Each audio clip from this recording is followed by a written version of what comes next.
Hello and welcome to the eVip website. Here we'll talk a little bit about the eVip programme. eVip stands for Electronic Virtual Patients.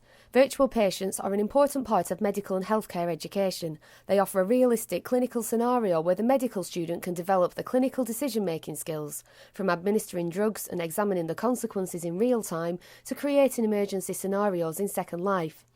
These systems aren't book-based. We use the electronic medium to provide the student with learning experiences that you can't get from books.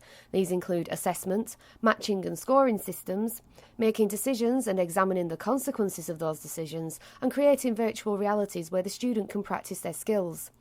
They can be relatively simple, linear virtual patients, or at the other end of the scale, they can embrace artificial intelligence and language recognition software. Virtual patients can also be adopted for different cultures, languages and educational levels, from undergraduates to those in continuing medical education. In short, they are an extremely valuable educational resource. However, creating virtual patients from scratch is expensive and time-consuming, which is where the eVip programme comes in. eVip is a 3-year collaborative programme funded by the European Union that aims to create a bank of 320 repurposed and enriched virtual patients that can be used throughout Europe.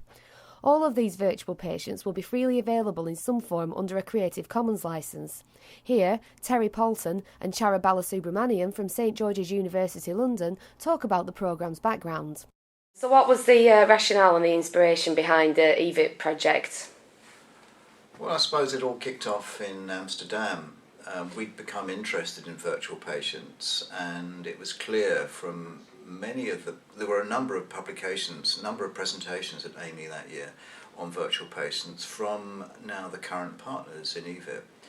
And it was clear that virtual patients were extremely good tools for safe practice, for revision, for simply getting to learn medicine through a much more structured case-based learning. And I asked a number of the great and good of Europe, the virtual patient producers, if they'd be interested in joining in to create a bank of virtual patients. And the reason for creating a bank was really because of the high, at that stage, the high cost of creating each virtual patient. If we could share them, we would do much better in building up enough virtual patients to create a decent curriculum.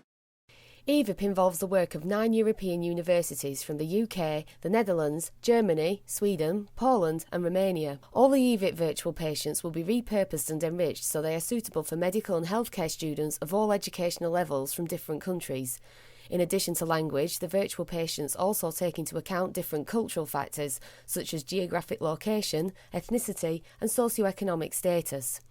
There are many technical and legal hurdles to overcome, not only to make the virtual patients freely available under the Creative Commons licence, but also the methods for repurposing existing virtual patients. Can you tell me a little bit about the current stage of development of eVip? Well, currently we are just over a year and a half through the 3-year project life cycle. I suppose there have been 4, as far as I can make out, 4 key areas around development. One has been around the technical standard and trying to refine an existing technical standard from Medbiquitous, but trying to adapt it for our needs. If you imagine 4 different virtual patient systems within the eVip partnership, all wanting to share content within each other, a lot of work has gone into trying to create an application profile based on an XML standard to allow this content to be shared and made interoperable. So that's been a real success so far since the project since eVip actually started. One of the other main goals of eVip has obviously been around repurposing the content from one country to another and explore the issues around language and culture, as well as other educational levels and how virtual patients are used at different institutions within the curriculum. So that forms the bulk of the eVip programme, and actually we are halfway through that. I guess another key area of work has been around the areas of tackling copyright and intellectual property rights issues.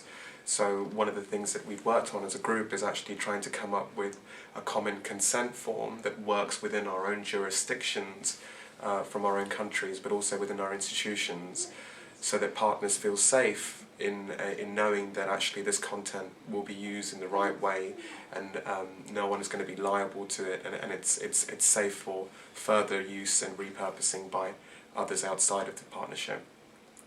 So along with that, we've worked quite closely with the Creative Commons to actually try and adopt a suitable set of licenses, so that partners beyond the eVip partnership, the wider community can benefit from these resources as well. Finally, one of the big areas of work that we're looking at the moment is around assessment and evaluation, and a number of fantastic tools have been developed, both online as well as paper versions of questionnaires, audit forms, of interview sheets, focus group exemplars, so that we can all use standardised instruments, evaluation instruments within our own institutions to evaluate how effective these repurposed virtual patients are. So I would say that those are probably the four key areas of work that we've done within this particular phase, and we expect obviously the next phase around how we disseminate our work using our website and how we interact with the audience in a multitude of different web formats, including different Web 2.0 formats. For further information about the eVip programme, please explore the eVip website, and for news and updates you can follow us on Twitter on www.twitter.com/virtualpatients, or you can even join our Facebook group at www.facebook.com/virtualpatients.